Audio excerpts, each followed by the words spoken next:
Hi class, basi leo tutaenda kujifunza kuhusu conceptual questions za physics. Mmoja kati ya vipengele ambavyo kwenye mitihani ya physics huwa wanavitoa sana, conceptual questions. Mmoja kati ya vipengele vyenye maswali mengi ambayo yatakusaidia sana endapo utayajua. Basi leo tutaanza na conceptual question ya kwanza. Kwa haraka tutaangalia conceptual question takriban kama 10 hivi ambazo zinaweza zikakusaidia. Ukizijua hizo conceptual question ni rahisi sana kuzisoma, afu pia ni rahisi sana kuzielewa, na hapa tumeweka na michoro ili iwe rahisi sana kuzielewa. Tukaanza na conceptual question number 1, inasema can there be a whole current in the connecting wire of a diode circuit? Kwamba hapa kwenye hizo connecting wire za diode circuit hapa kunaweza kukawa kuna whole current hapa. Kama uko vizuri kwenye electronics unajua kabisa kwamba, au kwa electronics hata ya form 4 kama ulielewa, unajua kwamba diode ni semiconductor, na whole current tunapoongelea ni ile current due to the proton, ile positive charge, not an electron which is negative charge. Kwa huku unaona hii ni diode na hapa ni connecting wires. Kama hizo connecting wires na depend kwenye electrons, kwa kama zina depend kwenye electrons connecting wire hazitakuwa na whole current. That's why kwenye answer tumesema no, the whole current can only exist in semiconductor, and hence whole current can only flow in semiconductors. External wire are conductors, and the current conduction in them is by free electron. Kwa kwenye hizo conduction hapa zinategemea free electrons. Tuje kwenye conceptual equation number 2, sababu hapa tushaelewana kwamba diode ni semiconductor na hizo conduction wire ni conductor. Kwa conduction kwenye hizo conduction wire it is by only free electron. Ndio conceptual question number 2, nasema why is then a diode always leaves connected across the supply? Kwa nini inakuwa leaves connected? Hii Zener diode ina tabia moja, ina tabia ya utilize the voltage, ndio maana huwa anatumia kama voltage regulator. So it is because Zener diode utilizes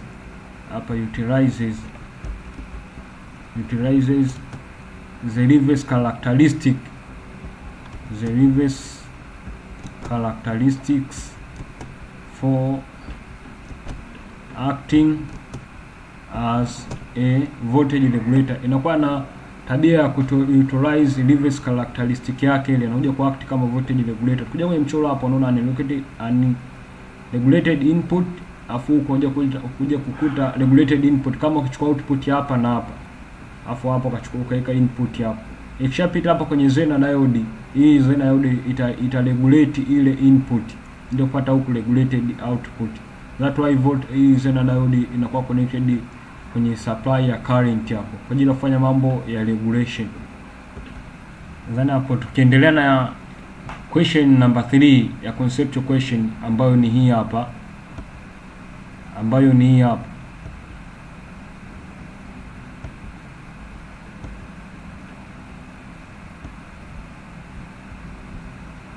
hii nasema why is the difference between ordinary diode and Zener diode? What is the difference katikati ya ordinary diode and Zener diode? Tukija hapa kuja kuona tofauti kati ya Zener diode na ordinary diode, kwamba Zener diode inakuwa kwa structure hii hapa ambayo tumeiona hapo. Kwa jibu lake hapo kwa haraka basi ya kupeleka kwenye mchoro, anasema Zener diode is just like ordinary diode except that it is properly doped and have a sharp breakdown voltage. Kwamba yenyewe Zener diode inakuwa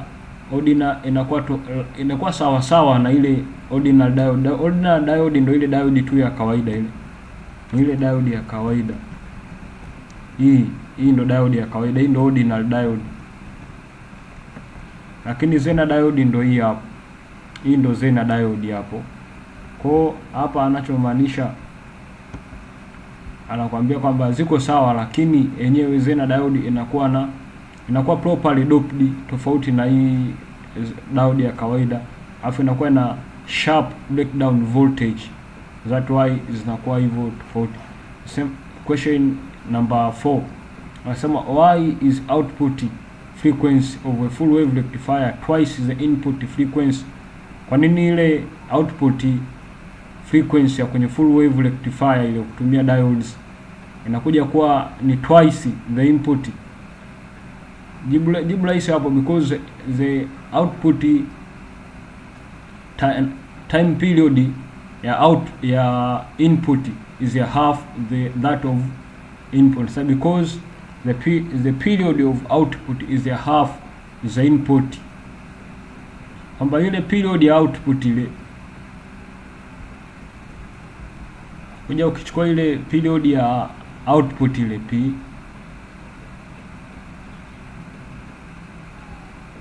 out is equal to PE,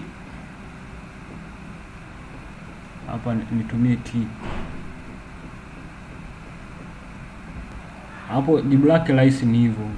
Ukitoka kwenye frequency angular pale kuja kurelate hii frequency, kuja kuzifanya relation na hii frequency, kuja kukuta hii equation inakubali, because the period of output is half the input AC. In other words, each cycle of input produce 2 cycle of output. Kwa hii sababu hii hapa, hii ndio inasababisha hii. Ukija kureplace hapa, ukija kusubstitute frequency hapa, unajua kuona hii equation inakubali. Kwa hiyo twende kwenye swala la pili.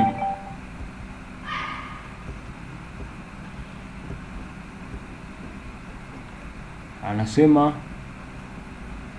swala ili hapo, anasema a transistor has low input impedance and high output impedance. Why? Hii inakuwa kwa sababu kwenye transistor ile input inakuwa iko forward biased na ile output inakuwa kwenye reverse biased. Tuje tuone mchoro wa transistor hapo.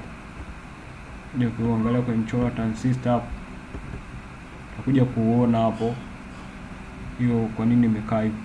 Unaona hii hapa inakuwa reverse biased, hii PN, afu huku inakuwa reverse biased. Ndio maana huku inakuwa na low input, afu huku inakuwa na high input. That's why it is called a transistor. Kuna conceptual question ya why it is called a transistor, sababu huku inakuwa forward biased, afu huku inakuwa reverse biased. Maana unajua hapa ni PN afu NP, hapa hizi N zikuja ziliungana, ndio maana ibakia N peke yake moja hapa. Kwa sababu hii inasababisha huko kwenye input iingize with low resistance, afu huko iwe na high resistance, sababu moja ni forward biased, nyingine ni reverse biased. Tuje kwenye swali lingine, anapokuja kusema what will happen to the base current if the base of the transistor is made thin? Answer: a large number of combination of electron and hole will take place in the base region, resulting in increase of base current. As a result of current amplification will decrease. Kama kwenye pale kwenye base pale combination of electrons and hole ita increase na hole na base current ikawa kubwa, almost amplification ile kuconvert AC to DC itakuja kupungua. Kufanya amplification ya kuongeza ukubwa wa mawimbi ile itakuja kupungua. Anasema almost amplification will decrease, kwa ile kuamplify zile signals kutapungua. That's why a base is made thin compared to others, collector and emitter. Tuje kwenye conceptual hapa. Why is a collector of a transistor made wider than emitter and base? During a working of a transistor, most of heat is produced at the collector junction. The collector is made wider to dissipate heat.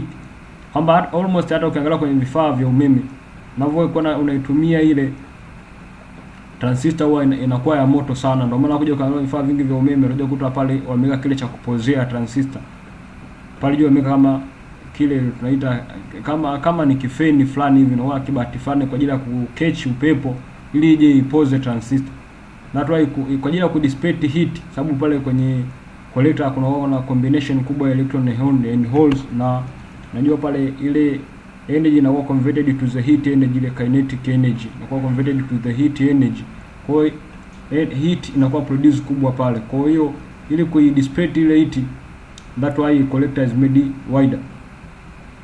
Conceptual equation nyingine inasema What causes a transistor to be damaged? Kitu gani kitasababisha transistor ije kuharibika wakati wa matumizi yake? Kitu cha kwanza anasema excessive heat can damage a transistor and the heat may result to excessive current.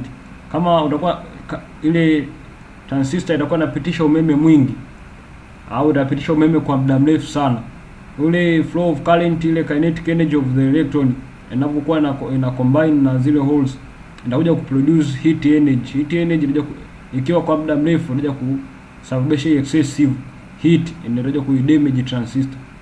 Question ya mwisho anasema which characteristic of a diode is used for rectification? Hapa characteristic ambayo inakuwa ni used ni reverse, ni forward characteristic of a transistor of your diode, ni forward characteristic. Na ndio kuna characteristic mbili, kuna anasema is for hapo kwa ajili ya rectification, forward characteristic is used hapo kwenye answer hii. Rectification for forward characteristic is used. Kwa inakuwa ni hivyo tu conceptual question hizo. Kama mtazidi kuzipenda naweza comment hapo chini tuzidi kuendelea, ziko nyingi kwa page nyingine naoendelea. Ni moja kati ya vipengele muhimu sana kuvijua na uwe navyo kichwani mwako. Asanteni na msisahau kuzidi kumomba Mungu kila siku ili asaidie kwenda kuzishinda dhambi. Moja kati ya defense nzuri sana hii. Zidi kushare na comment. Kama bado hujajiunga kwenye group la Dr. Mnelwa student kutoka wanafunzi kutoka shule mbalimbali kwa muda huu wakati tuko nyumbani, pia unaweza join kupitia link hizo hapo chini, download Telegram na kujiunga moja kwa moja kwenye group. Basi asanteni, Mungu awabariki. Amen.